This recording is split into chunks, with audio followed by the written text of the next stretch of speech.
ଆଉ ସିନ୍ ଦେଖିକି ଆମେ ମାନେ ସମସ୍ତେ ପୁରା ମାନେ ପୁରା ଇମୋସନାଲ୍ ହେଇକି ପୁରା କାନ୍ଦି ବି ପକେଇଲୁ। ବାକି ଲାଷ୍ଟ ସିନ୍ ତ ବହୁତ ହି ମାନେ ଇମୋସନାଲ୍ ଥିଲା। ସମସ୍ତେ ଆସିକି ଦେଖନ୍ତେ ମୁଭିଟା, ମୁଁ ହୋପ୍ କି ସମସ୍ତଙ୍କୁ ଏଇଟା ବି ବହୁତ ଭଲ ଲାଗିବ। ଆଣ୍ଡ ଗୋଟେ ମାନେ ବହୁତ ଇମୋସନାଲ୍, ବହୁତ ବଢ଼ିଆ ଲାଗିଲା ଫିଲ୍ମଟା।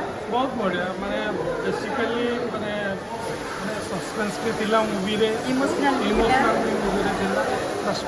ବହୁତ ମାନେ ଆଖିରେ ଲୁହ ଆମେ ଆଉ ଅଟକେଇ ପାରିଲୁନି। ଫାର୍ଷ୍ଟ ପାର୍ଟ ତ ପୁରା କାନ୍ଦି କାନ୍ଦି ଗଲା, ସେକେଣ୍ଡ ପାର୍ଟ ସସ୍ପେନ୍ସ ଥିଲା, ମୁଭିଟା ବି ବହୁତ ବଢ଼ିଆ ହେଇଛି। ଆପଣମାନେ ଦେଖନ୍ତୁ, ଜାଣିବେ ବହୁତ ଆଜିକାଲି ଯେମିତି ହେଉଛି ସବୁ। ଆଜିକାଲି ଅଛି ମୌଳିକ କାହାଣୀ, ବେସିକ୍ ଜିନିଷଟା ପାଇବେ ଆପଣ। ତା ଦେହରେ କ'ଣ ରିଅଲି ଜିନିଷ ବି ରିଏଲିଟି ପିକ୍ଚରଟା ଟୋଟାଲି ଫାର୍ଷ୍ଟ ଟୁ ଲାଷ୍ଟ ପର୍ଯ୍ୟନ୍ତ ଗୋଟେ ଦେଖିବେ, ବୋରିଂ ହେବାର ନାହିଁ। କିଛି କପି ପେଷ୍ଟ ଭଳି ଲାଗୁଛି, ପୁରା ରିଅଲିଟି ଲାଗୁଛି। ରିଏଲିଟି ବହୁତ ଭଲ ଥିଲା। ସ୍ପେଶିଆଲି ଆମର ଯେଉଁ ଆକ୍ଟ୍ରେସ୍ ଥିଲେ ଲିପ୍ସା, ଏଲିନା ଆଣ୍ଡ ଆକାଶ ଭାଇଙ୍କ ରୋଲ୍ ବହୁତ ଭଲ ହେଇଛି। ମୁଭି ବହୁତ ଭଲ ହେଇଛି, ଷ୍ଟୋରି ବହୁତ ଭଲ ହେଇଛି।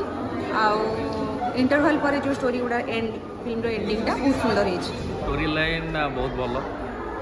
ଓଡ଼ିଆ ଫିଲ୍ମ ଏତେ ଇମ୍ପ୍ରୁଭମେଣ୍ଟ ହେଇଛି ଆପଣ ଦେଖିଲେ ବିଶ୍ୱାସ କରିପାରିବେନି।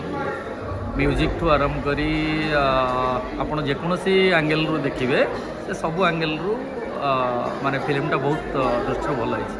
ଆକ୍ଟିଂ ଆକାଶର ତ ଏମିତି ଆଜ୍ ୟୁଜୁଆଲ୍ ଭଲ, ଲାଇକ୍ ଇଜ୍ ଏ ସୁପରଷ୍ଟାର। ଏମିତିରେ ତାର ଆଉ ଯେଉଁ ଏଲିନା ଅଦର ଯେଉଁ ପୋଷ୍ଟର ଅଛନ୍ତି, acting is very good and story line is very good. ମୁଁ ଆଶା କରୁଛି ଭଲ ଫିଲ୍ମଟା ଚାଲିବ।